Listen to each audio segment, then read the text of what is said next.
Hello, you're listening to Mr. Orange. This is episode 17, Talking in the Shadows. A change of scenery. I am downstairs in the dark.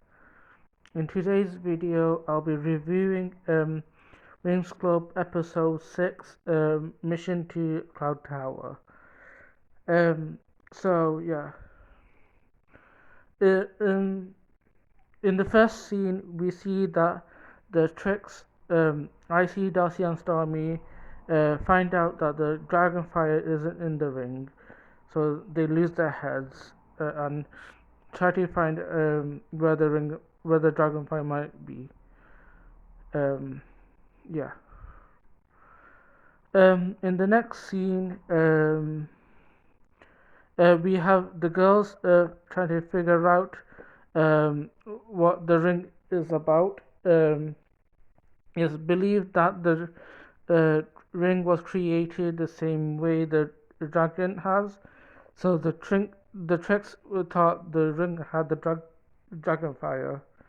So yeah, um, the um, so we get a little bit of a history lesson at the start of the show, which I think is really interesting. The apparently the starlight was born, and that's how the great dragon was born, and the great dragon created the whole entire magical dimension. Typically, the dragon is basically the god of this universe. So yeah, or you can say that the starlight is the god of this universe. Yeah. Um, they all try to. I think Miss Faraganda gives Bloom a history lesson. Yeah. I think in the Fokkis version, Faraganda is more grandmotherly. She's piecing the things together. But I think in the Sinnolim version, Faraganda seems a bit more um, uh, untrustworthy. She's built like Farrah Dowling from The Fate. She keeps hiding things from Bloom, whereas Farkas Bloom, she's not hiding anything. Um, she's a bit she's more hesitant. Yeah. So the girls try to figure out ways to get the ring back.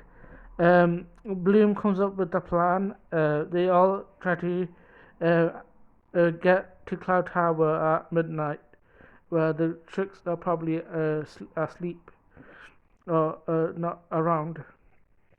So yeah, um, uh, Techno has the map, and everyone else. Uh, no, Techno memorizes the map, and everyone follows her to Cloud Tower. Um, so Stella can get her ring back. Um, I think, yeah. When they get there, they find a room. They use a location spell. This scene, Misa finds a stick which turns into spiky. So yeah, and then Techno finds a voodoo doll, which Flora thinks is cursed. Both is this was funny to watch.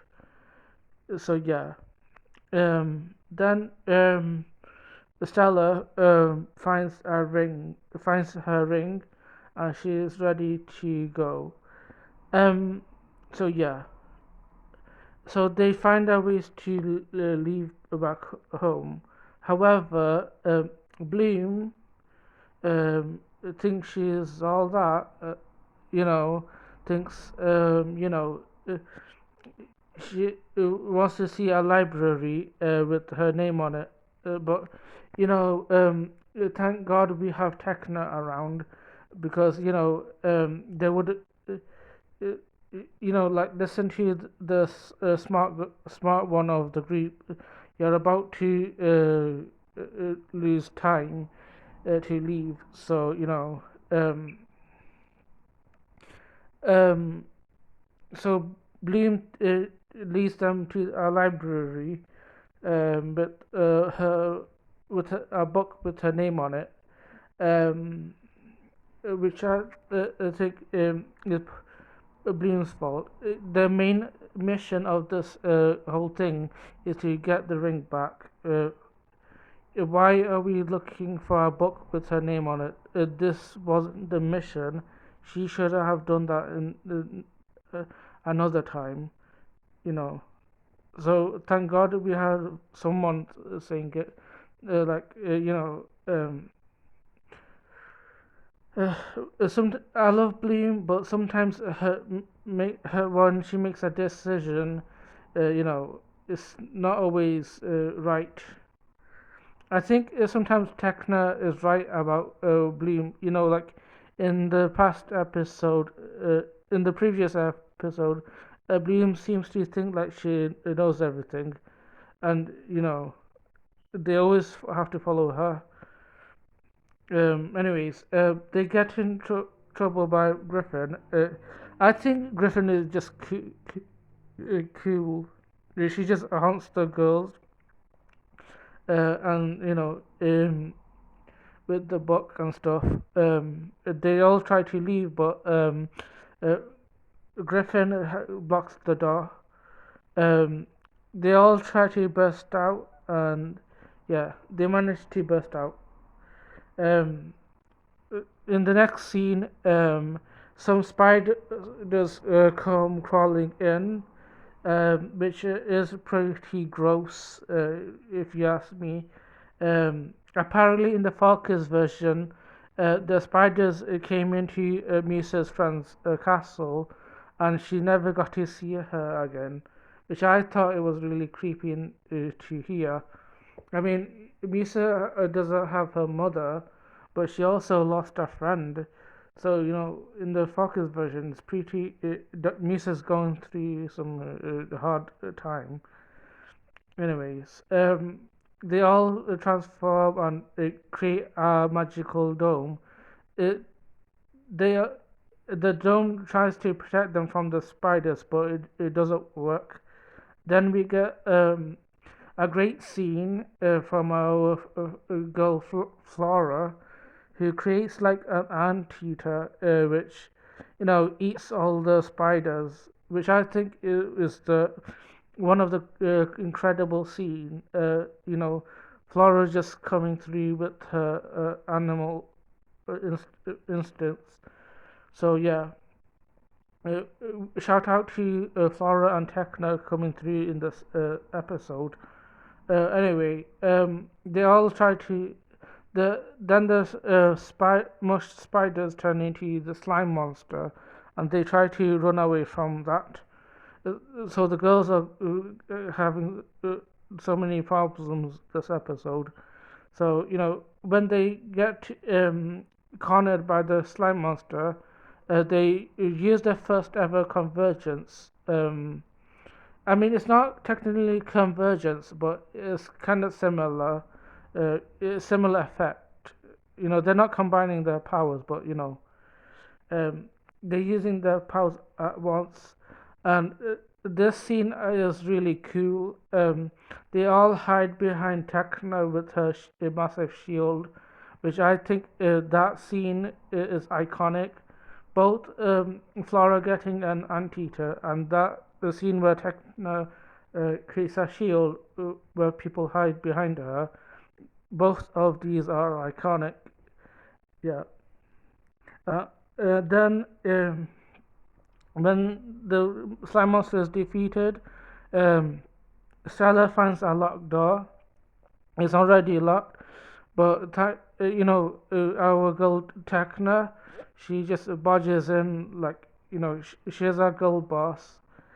I think uh, it, the show treats Techno really poorly. I think they treat Flora and Techno really poorly, but I'm glad that in the early seasons they get to show uh, they get to shine a bit more. Yeah.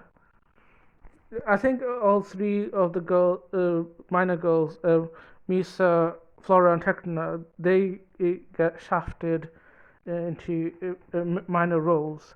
But I'm glad in this, both Flora and Techno get to do major roles. And then in the next scene, they see like a beetle, um, which tries to attack Misa, but Stella burns it away, um, and then a fire starts to spread, which kind of um, engulfs the room. In the Cinnalum version, Bloom kind of blames herself, but it is her fault. Well, technically, it's Stella's fault for the ring thing, but for this episode, I think it's really Bloom's fault. They had one job, just take the ring and go home. We did not have to find that stupid book with her name on it. Um, that could have been a different time. So yeah, it is Bloom's fault. In the in I think both versions, no, in Farkas' version, it is Daphne who calls out to her, which I think was really cool.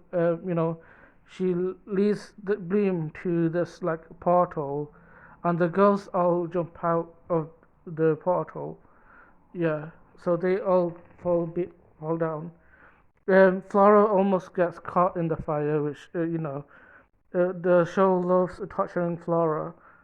Um, but um, I think the highlight of this episode is really just Flora and Techna just giving us all in this episode.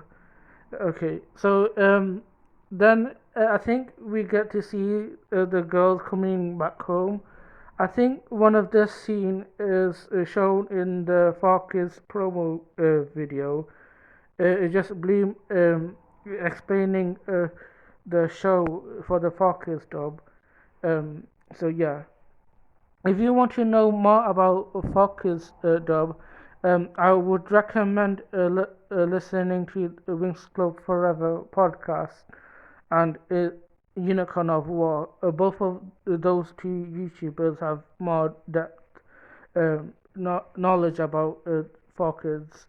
Um, so yeah, and then we get the girls go back home.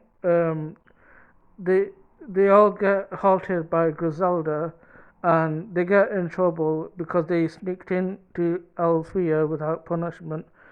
I bet Griffin told Faraganda that they were here, you know.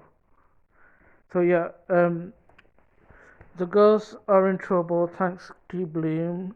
Well, yeah, mainly. Well, Estella could be at fault at this, but I would put a blame on Bloom for this one because I explained it before. Like you had one job. Listen to the techno fairy.